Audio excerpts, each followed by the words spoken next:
स्वागत है आपका मुनाफे की मंडी में, जहां हम आपको कमोडिटी मार्केट की तमाम बड़ी खबरें बताते हैं, साथ ही आपके लिए बेहतरीन ट्रेडिंग कॉल्स भी लेकर आते हैं। साथ ही देश भर की मंडियों का अपडेट, किस एग्री कमोडिटी में क्या एक्शन है, वो भी हम बताने की आपको कोशिश करते हैं। आज हमारे साथ 4 मेहमान होंगे। भूपेश शर्मा है, टेक्निकल एक्सपर्ट है बीकानेर से। तरुण सत्संगी हैं, कमोडिटी एक्सपर्ट। और साथ ही मयंक गुप्ता हैं, कमोडिटी एक्सपर्ट टेक्निकल एनालिस्ट है। और साथ ही आगे हमारे साथ राहिल शेख भी होंगे, जिनसे हम जानेंगे शुगर सेक्टर का हाल। और किशोर शाह होंगे ऊंझा से, उनसे हम जीरे का हाल जानेंगे। लेकिन सबसे पहले बात गोल्ड और सिल्वर की कर लेते। मयंक, कल आपने जो भी कॉल्स दिए थे सारे हिट हुए थे। गोल्ड और सिल्वर में जो आपने एंटिसिपेट किया था कि सोने और चांदी के भाव इवनिंग के सत्र में नीचे आ सकता है, उसी तर्ज पे हमने देखा कल 1% तक की गिरावट भी दिखी थी। क्या लग रहा है आज की तेजी किधर जाएगी? आज एक अहम भाषण भी है, अहम स्पीच है फेड चेयरमैन का, उस पर बाजार की नजर है। उससे पहले क्या सलाह दे रहे हैं आप ट्रेडर्स को, गोल्ड और सिल्वर दोनों में? कि आपके दर्शकों ने देखा होगा कि कल जैसा भी हमने गोल्ड के बारे में बोला, गोल्ड ने सेम वैसा ही मूव किया एंड गोल्ड हमने 71,000 के नीचे कल जाते हुए देखा। अभी टेक्निकल एनालिसिस के अकॉर्डिंग अभी 71,000 के जो पोर्ट पे काफी ओपन इंटरेस्ट कल से इंक्रीज हुआ है एंड वो एक सपोर्ट लेवल भी है। एंड कॉमेक्स में भी $2484 का जो उसने लास्ट टाइम ब्रेकआउट दिया था, वहां से 2530 2535 तक के हमको लेवल जाते हुए दिखे थे। तो अभी मेरा मानना है कि जो 2484 को कल उसने रिटेस्ट किया एंड अभी उसके ऊपर वेल सस्टेन्ड गोल्ड अभी ट्रेड कर रहा है। तो मेरा मानना है कि करंट लेवल से भी हम गोल्ड को बाई करके चल सकते हैं 71,000 के आसपास का स्टॉप लॉस लगा के। एंड गोल्ड में ऊपर का टारगेट हम 71,600 से लेके 71,800 तक के इंट्राडे में टारगेट देख सकते हैं, क्योंकि आज जो स्पीच है उसमें भी रेट कट के बारे में डेफिनेटली कुछ ना कुछ होने वाला है। एंड इसकी वजह से गोल्ड में अभी अभी मेरा मानना है कि उसने ब्रेकआउट को रिटेस्ट किया, अब आने वाले समय में हम ऊपर के लेवल देखने को मिलेगा। आप बताइए भूपेश जी, आपकी राय क्या है गोल्ड और सिल्वर में? क्या लग रहा है आगे किस तरह की चाल हो सकती है यहाँ से? जी नमस्कार विस्वान जी। अगर नमस्कार गोल्ड सर। और सिल्वर की बात करें तो गोल्ड और सिल्वर के चार्ट के स्ट्रक्चर अभी भी पॉजिटिव बने हुए हैं। मुझे लगता है कि 71,250 के आसपास कहीं भी गोल्ड वायदा मिलता है तो उसमें खरीदारी करनी चाहिए। 71,100 के नीचे के स्टॉप लॉस लगाएं। अप साइड में 71,550 71,700 तक के लक्ष्य संभावित रहेंगे। वहीं चांदी की बात करें तो चांदी में 83,700 के आसपास कहीं भी वायदा मिलता है तो खरीदारी करनी चाहिए। 83,400 के नीचे के स्टॉप लॉस रहेंगे। अपसाइड में 84,400 84,700 के लक्ष्य आज शाम के सत्र में देखे जा सकते आप बताइए तरुण जी, आपकी राय क्या बन रही है गोल्ड और सिल्वर को लेकर? गुड मॉर्निंग विश्व मोहन जी। आई गेस जिस तरीके से कल करेक्शन आया शॉर्ट टर्म के अंदर, मेरे को लगता है वीकनेस आ सकती है इस काउंटर के अंदर। एंड प्रोबेबली अगर मैं कॉमेक्स स्पॉट की बात करता हूँ तो 2500 2510 के ऊपर सस्टेन नहीं करेगा। एंड लाइकली है कि कपल ऑफ डेज के अंदर 2450 2435 डाउन साइड पर अगेन देखने को मिले। मार्केट ब्रेकआउट जरूर दिया था 2485 के ऊपर, लेकिन सस्टेन नहीं किया है। और जिस तरीके से कल सेल ऑफ आया है, आई थिंक उसका फॉलोअप सेलिंग आज भी आना चाहिए। और मुझे लगता है कि गोल्ड के अंदर वीकनेस देखने को मिल सकता है इन द शॉर्ट टर्म। कमजोरी आपको यहाँ पे थोड़ी लग रही है शॉर्ट टर्म में। चलिए क्रूड की बात करते हैं। क्रूड अब निचले लेवल से हल्की रिकवरी की कोशिश कर रहा है, $77 के आसपास है। हफ्ते भर में हमने देखा 6-7% तक की गिरावट के बाद रिकवरी की कोशिश हो रही है। मैं क्या व्यू बन रहा है अब कच्चे तेल को लेकर? सर क्रूड में जैसा कि मैंने कल भी आपके शो पे दर्शकों को बोला था कि 6,000 के लेवल से क्रूड को 6,000 के नीचे जाए तभी हम फ्रेश सेलिंग की सलाह है, नहीं तो क्रूड में बाउंस बैक एक अच्छा देखने को मिल सकता है। क्रूड जैसा कि कल आपके दर्शकों ने देखा होगा, क्रूड 6,025 का लो करने के बाद में कल रात को नाइट में 6188 का हाई किया उसने and काफी अच्छा बाउंस बैक मिला है। सेम स्ट्रेटजी मेरी आज भी रहेगी। क्रूड में अगर 6100 के आसपास का लेवल आज इंट्राडे में अगर आपको मिलता है तो वहां पे बाई करके चलना चाहिए। एंड 6030 का स्टॉप लॉस के साथ में टारगेट 6250 तक का टारगेट हम रख सकते हैं। भूपेश जी, आपकी राय क्या है कच्चे तेल पर? जी सर, जिस तरीके से सोना और चांदी के चार्ट के स्ट्रक्चर पॉजिटिव हैं, उसी तरीके से क्रूड का स्ट्रक्चर अभी भी नेगेटिव बना हुआ है। मुझे लगता है कि क्रूड में करंट भाव 6,141 पर बिकवाली करनी चाहिए। 6,190 के स्टॉप लॉस को फॉलो करें। नीचे में 6,090 और 6,050 तक के लक्ष्य आज शाम के सत्र में देखे जा सकते हैं। ओके। चलिए मेटल्स की चाल देखते हैं। मेटल्स में आज जिंक और एल्युमिनियम में ठीक ठाक तेजी है। 267 रुपए के ऊपर है जिंक, करीब 0.5% की तेजी यहाँ दिख रही है। एल्युमिनियम ½ % ऊपर है 225 रुपए 80 पैसे पर। और साथ ही कॉपर लेड में चौथाई % की तेजी, 190 के आसपास लेड है और कॉपर 796 रुपए के ऊपर है। तरुण जी, क्या हो रहा है मेटल्स में? कहां पर आपको तेजी यहां पर ज्यादा दिख रही है? I think a couple of weeks before copper में मैंने सेल ऑफ का पॉसिबिलिटी बताया था when it was around 780 and so I think it has corrected a lot.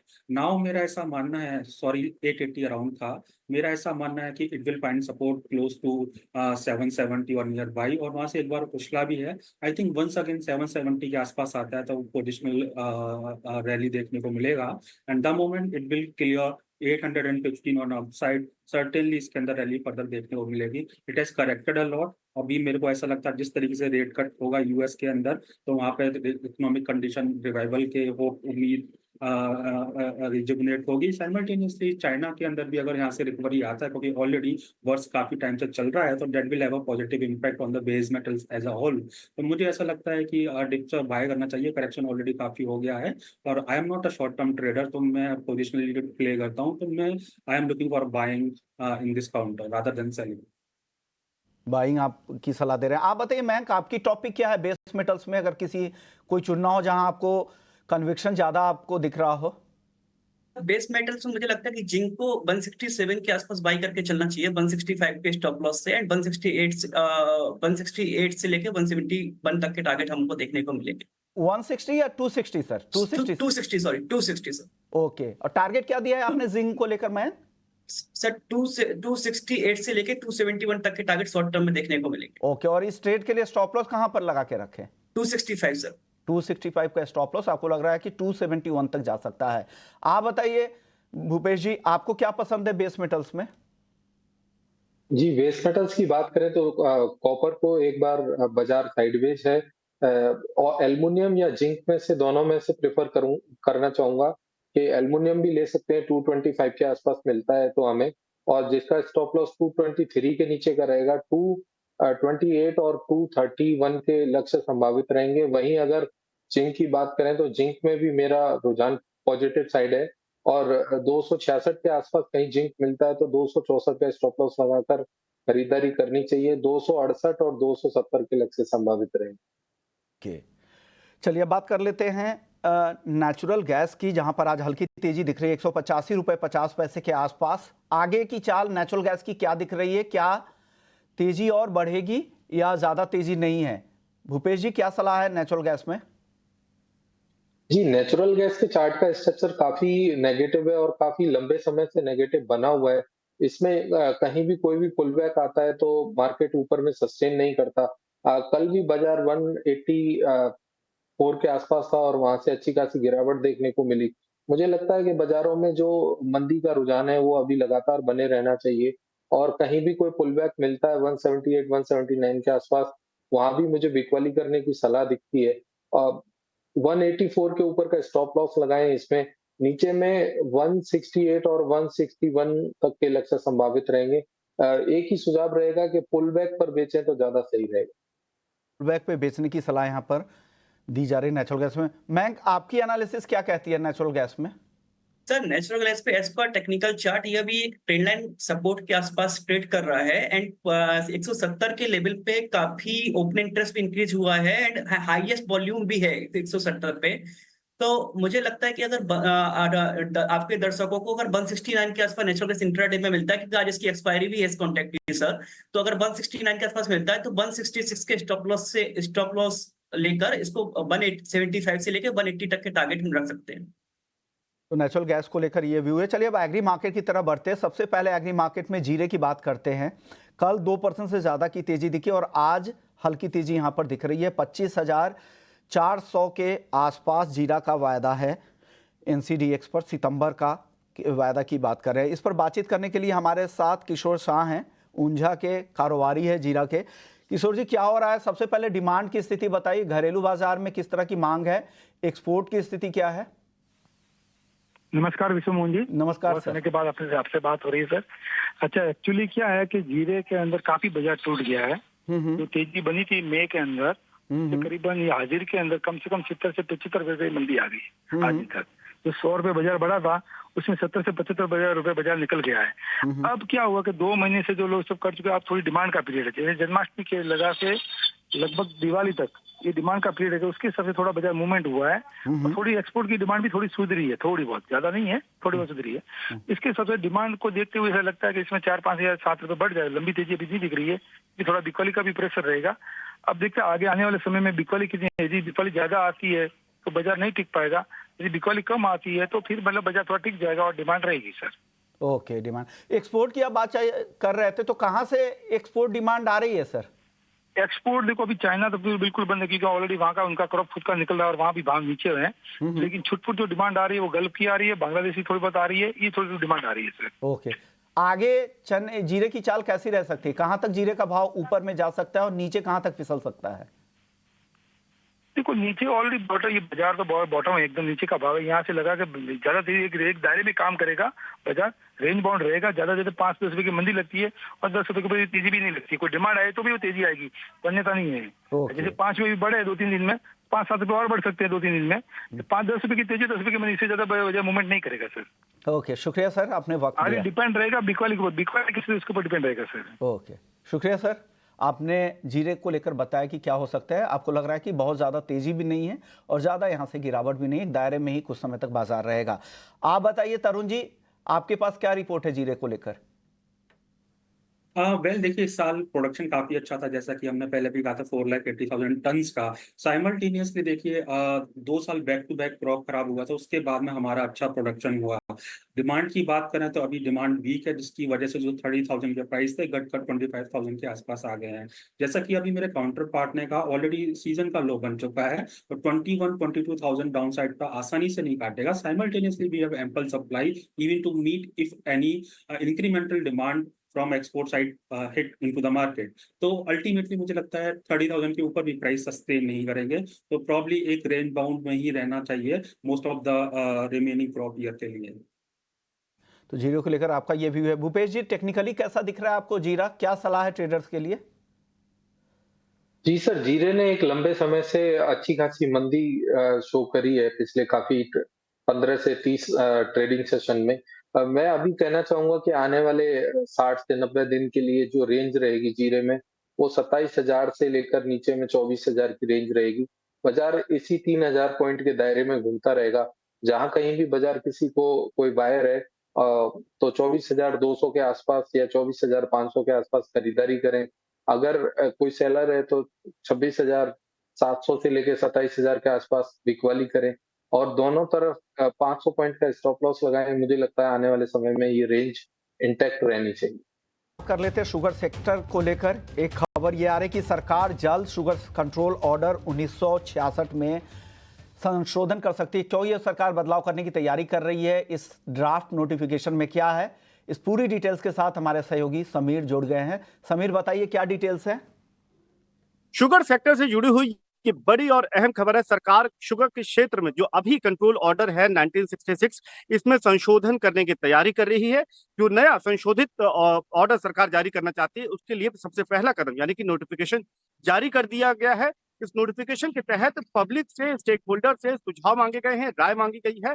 अंतिम तारीख पब्लिक कमेंट्स या सजेशंस के या स्टेक होल्डर्स का जो व्यू पॉइंट है, अंतिम तारीख देने की है 23 सितंबर। अब ये संशोधन के मकसद क्या है और इसमें क्या बड़ी बातें रखी गई हैं?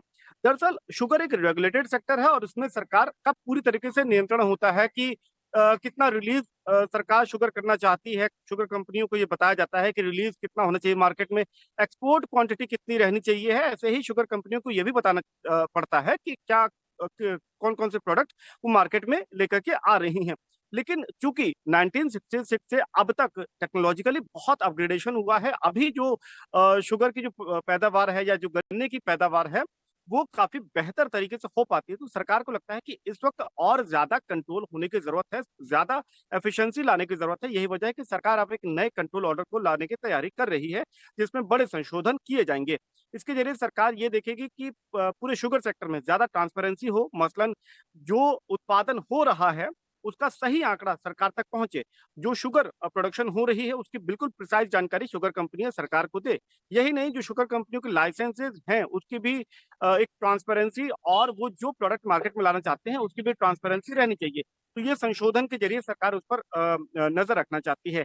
यही नहीं, सरकार का मत है कि अब जो बाई प्रोडक्ट है शुगर के, एथेनॉल, इनका भी प्रोडक्शन बढ़ाना है।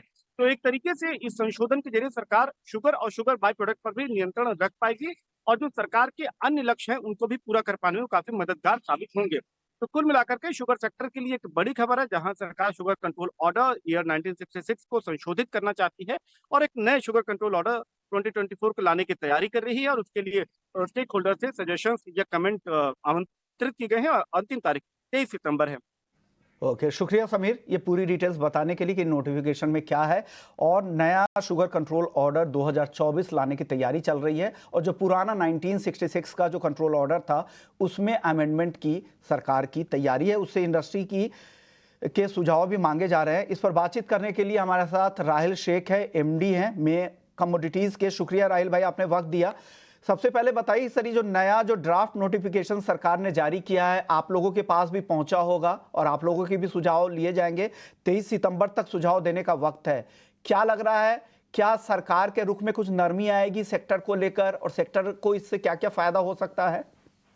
नमस्कार सर। सबसे इम्पोर्टेंट तो ये, कल रात को डॉक्यूमेंट्स इशू हुआ है, तो ये काफी बड़ा डॉक्यूमेंट, आई थिंक इसको डिटेल में पढ़ना पड़ेगा और तभी इसके कुछ कमेंट्स आ सकते हैं। बट आई थिंक टेक्नोलॉजी को लेकर के और जो नए वैराइटल है उनको लेकर के, और जहां तक के जैगरी जो ऑल्टरनेटिव स्वीटनेस है उनको लेकर के कुछ ये मुद्दे हैं।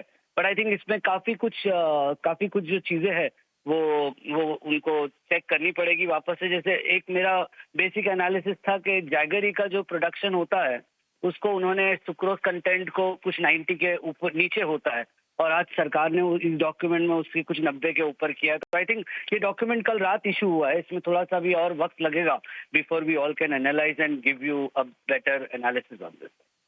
सारे स्टेक होल्डर से सलाह ली जा रही है, तो आप लोग भी ये देख सकते हैं। जी बिल्कुल, आप एनालाइज जो उत्पादन पूरी तरह से उसे समझे, फिर से हम आपसे बातचीत करेंगे। मेरा अगला सवाल ये होगा कि सर, हम खबर ये मिल रही है कि नए शुगर सीजन से पहले सरकार गन्ने को आपको कितना डाइवर्ट करना है शुगर मिलों को, ये उनको फ्रीडम इस बात की मिल सकती है। आपके पास इस तरह की कोई खबर है क्या?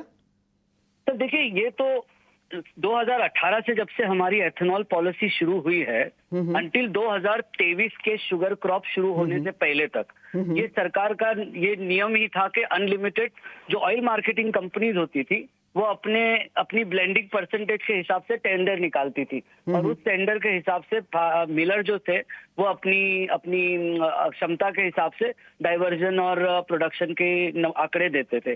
2023 और 24 का एक सीजन ऐसा रहा जहां पहली बार हमको पाबंदी देखने मिली, क्योंकि हमारी और सरकार की जो इंडस्ट्री थी और सरकार के दोनों के आंकड़े जो थे प्रोडक्शन के वो कम थे, तो उसकी वजह से ये पाबंदी लगी थी, और ये पाबंदी परमानेंट तो थी नहीं। तो 24-25 का जो सीजन है, मुझे लगता है इसके अंदर वापस से ऑयल मार्केटिंग कंपनीज जो है वो अपने 10-11 बिलियन लीटर जितनी उनको जरूरत है वो टेंडर निकालेगी। और मेरा अनुमान है कि भारत में हमारे पास जो आज क्षमता है एथेनॉल बनाने की, हम इजीली अबाउट 4 से 4.5 बिलियन लीटर जो है वो शुगर केन से दे पाएंगे, जिसमें के 3.5-4 बिलियन टन लीटर जो आएगा वो 5 billion metric tonne sugar divert करने से आएगा, और 0.5 बिलियन लीटर जो है वो सी हैवी मोलासिस से आएगा। ओके राहुल भाई, मेरा एक और सवाल होगा, क्या जो इथेनॉल के प्राइस बढ़ने की बातचीत हो रही थी 2022-23 के बाद से बढ़ाई नहीं गई है, क्या लग रहा है कि उस पर भी कुछ फैसला होगा? छोटा जवाब दीजिएगा सर। तो देखिए, एफआरपी जो है वो हमेशा बढ़ता गया है, और उसके एवज में ना एमएसपी 4 साल से बढ़ी है और एथेनॉल प्राइसेस 2 साल से नहीं बढ़े। तो जहाँ पे किसान को अगर उसको एफआरपी के हिसाब से पैसा देना है तो इंडस्ट्री को सस्टेन रखना पड़ेगा।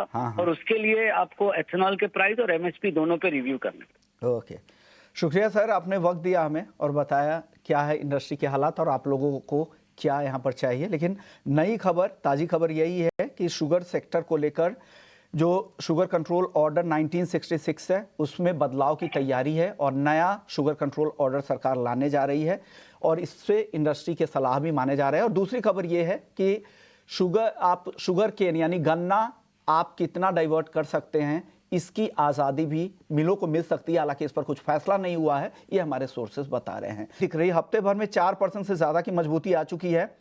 आप ट्रैक कर रहे हैं पाम तेल को तरुण जी, अगर है तो क्या वजह है? क्या तेजी और बढ़ेगी पाम तेल की? क्या भारत से जो त्योहारी डिमांड है उससे तेज है, या ब्लेंडिंग की खबर जो इंडोनेशिया से आ रही है, बायोडीजल में ब्लेंडिंग 40% तक होने की खबर, उस बात से तेजी है? अगर लास्ट 1 ईयर की बात करें तो देखिए हमने मलेशिया में भी पाम ऑयल के अंदर ज्यादा मूवमेंट नहीं देखा है। 3500 रिंगट से 4500 रिंगट के बीच में ही प्राइसेस रहे हैं। डोमेस्टिक वर्सेस में भी खास मूव नहीं आया है। अगर हम सोयाबीन की बात करते हैं ब्राजील में, अर्जेंटीना में या यूएस के अंदर, या सोयाबीन ऑयल की बात करते हैं तो वो मल्टी ईयर्स के लो पर है। 40 के नीचे जा चुका है एग्जैक्टली सोयाबीन ऑयल, और 10 के नीचे जा चुका है सोयाबीन। यही कारण है कि हमारे यहाँ जो 3 साल का लोएस्ट लेवल है उसके नीचे सोयाबीन के प्राइस चल रहे हैं। तो जो पाम ऑयल में स्टैंड अलोन तेजी आई है वो सस्टेन नहीं करेगी। अदर ऑयल्स की जो सप्लाई हायर है that will have a way on the prices of palm oil also. मुझे ऐसा लगता है जो स्टैग्नेंट मार्केट है last 1 year say that will continue, और जो रेंज में मूवमेंट हो रहा है ऑयल कॉम्प्लेक्स के अंदर as a whole that will continue for some more time. But लेकिन सर सोयाबीन के दाम, छोटा जवाब दीजिएगा 15-20 सेकंड में तरुण जी। सोयाबीन के दाम तो घरेलू बाजार में काफी तेजी से नीचे आ रहे हैं, क्या हो रहा है सर वहां? सी एज आई सेड रिसेंटली, अभी जिस तरीके से हिस्टोरिक लो पे जा चुके हैं यूएस के अंदर सोयाबीन के प्राइस, उसका सीधा सीधा इम्पैक्ट डोमेस्टिक मार्केट में आते हुए देखा है। यही कारण है कि लास्ट 2 ईयर से जब भी क्रॉप आ रहा था 4500 के नीचे नहीं जा रहे थे, अभी उसके भी नीचे जा चुके हैं। जब तक यूएस में हालात नहीं सुधरेंगे, ब्राजील अर्जेंटीना में हालात नहीं सुधरेंगे, क्योंकि वहां पर अच्छी क्रॉप हुई है, जबकि लास्ट ईयर ब्राजील और अर्जेंटीना के अंदर क्रॉप कम था जिसकी वजह से प्रीमियम मिला हुआ था। लॉट वुड डिपेंड ऑन कि हमारा इंडिया का क्रॉप कैसा आएगा, जिसका क्लैरिटी सितंबर मिड तक हो जाएगा। That will drive further domestic market. But typically क्या होता है, अक्टूबर के आसपास सोयाबीन के प्राइस बॉटम बनाते हैं। तो हमारा ऐसा मानना है कि अक्टूबर से पहले worse will not be over in domestic market. Okay, यानी अक्टूबर तक ये चिंता बनी रहेगी किसानों के लिहाज से। ये अहम खबर थी। 10 सेकंड में ग्वार पर व्यू दे दीजिए भूपेश जी, छोटा जवाब दीजिएगा, वक्त बहुत कम है। जी, ग्वार सीड में अगर बाजारों को देखा जाए तो आज एक छोटा सा रिवर्सल देखने को मिल रहा है, परंतु ओवरऑल इसका ट्रेंड नेगेटिव चल रहा है। 5450 जब तक क्रॉस नहीं करता, बाजार सस्टेन नहीं करता उस भाव के ऊपर, तब तक बाजार में मंदी जारी रहनी चाहिए। ओवरऑल मैं कह सकता हूं कि अभी बाजार 5150 से 5450 के मध्य ट्रेड करता रहेगा, रेंज में बना रहेगा, ये आपका व्यू है। शुक्रिया भूपेश जी, तरुण जी और मयंक जी, आप लोगों ने वक्त दिया, हमारे दर्शकों को गाइड किया कि क्या करना चाहिए उन्हें कमोडिटी मार्केट में।